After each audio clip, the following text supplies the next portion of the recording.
यहाँ आकर के बच्चों के लिए कुछ कहना चाहता हूँ, टीचरों के लिए मैं कुछ कहना चाहता हूँ। मैंने बहुत से स्कूल देखे, मैंने 20 साल एक स्कूल में पढ़ाया, आज भी पढ़ाता हूँ। मैंने छोड़ दिया क्योंकि अब बहुत पढ़ा चुका हूँ, लेकिन जुड़ा हूँ। मुझे जो अनुभव नीचे से लेकर सूक्ष्म से सूक्ष्म अनुभव लेके मैंने जो विद्या के क्षेत्र में, शिक्षा के क्षेत्र में और उसकी एक्टिविटी के क्षेत्र में जो बारीकियों को मैंने देखा है, वो मैं अनुभव शेयर करना चाहता हूं। पहली बात तो ये है कि विद्यालय से ऊपर कुछ भी नहीं है।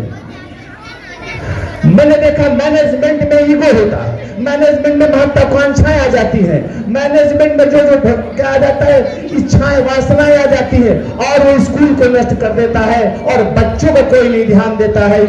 सबसे बड़ी बात तो स्कूल से बड़ा कुछ भी नहीं है, ना तुम्हारी इच्छा है, ना तुम्हारी महत्वाकांक्षा है, ना तुम्हारा भेदभाव है। स्कूल को सर्वप्रथम रखो और तुम सब आपस में चाहे जितना समझौता करना पड़े उतना समझौता करने के लिए तैयार हो। इतना विवेक तुम्हारे पास है, बशर्ते अपनी महत्वाकांक्षाओं को जो कभी पूरी नहीं होती वो क्षण भर के लिए आती है और शासक को नष्ट कर देती है। अगर ये ज्ञान तुम्हारे अंदर आ जाए तो कोई दुनिया में आज तक असफल नहीं हो सकता।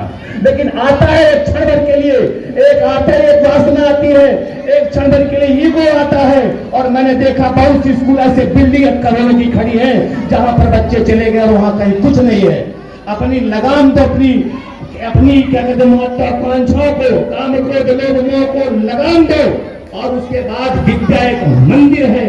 यदि किसी का सर कट जाता है तो सर मिल जाएगा अगले जन्म, लेकिन अगर किसी के ब्रेन में तुमने गलत एजुकेशन डाल दी तो उतना बड़ा क्राइम तुमने नहीं किया और उसका भोग तुम्हें यही भोग के जाना होता। मैंने अपनी आंखों से देखा है अपने परमात्मा से के प्रथम खंड के मंदिर पर, तब मैंने देखा है कि नहीं, ईमानदारी ही जीवन में शांति लाती है और ईमानदारी ही जीवन में तुम्हें सुख दे सकता है।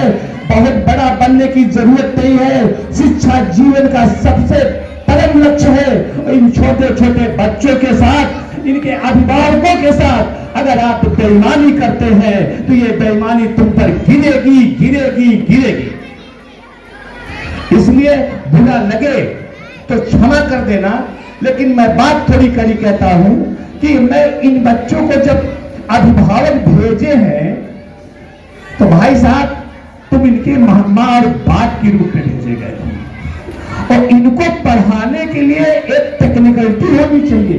मैंने अपने स्कूल में देखा, उन्होंने कहा कि बोले कि एरिस्टोक्रेसी, बोले इम्पॉसिबल। हम कहा बच्चे को इम्पॉसिबल मालूम है?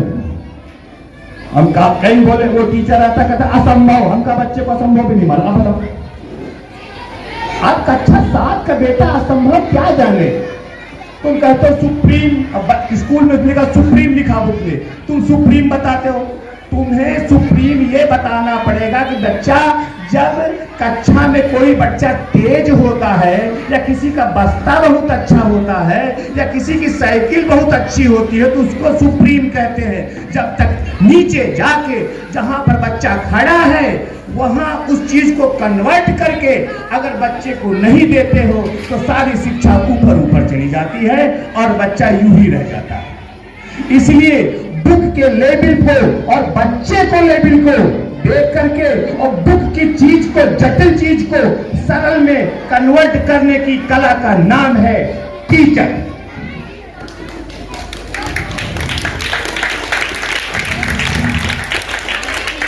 और दूसरी बात, जब आप क्लास में जाएं तो बच्चा संकुचित कोतवाल की तरह मत जाए। लेकिन इसका मतलब यह भी नहीं है कि बच्चा आवारा और अनुशासित हो जाए। अब ये तुम्हें तय करना है कि क्लास में आप प्लेफुल हैं। यदि प्लेफुल है तो बच्चे का जो ब्रेन है वो ओपन हो जाता, खुल जाता तुम्हारे प्रति। अगर वो डर गया, संकुचित, हम लोग जब पढ़ते थे तो जब मास्टर सब आते थे ना तो पहले एकदम मैं कलेजा सूख जाता था, नौकरी बन जाती थी। अब क्या पढ़ाओगे तुम? लेकिन अगर बच्चा तुम्हारे साथ प्यारपूर्ण है, अनुशासित भी रखो इसको, वो क्लास में जाओ तो अभी तुम्हारे पे तुम कैसे बच्चे को समझा ले जाते हो अपने माध्यम द्वारा कि बच्चा तुमको जाने कि सर कड़े भी हैं और सरल भी।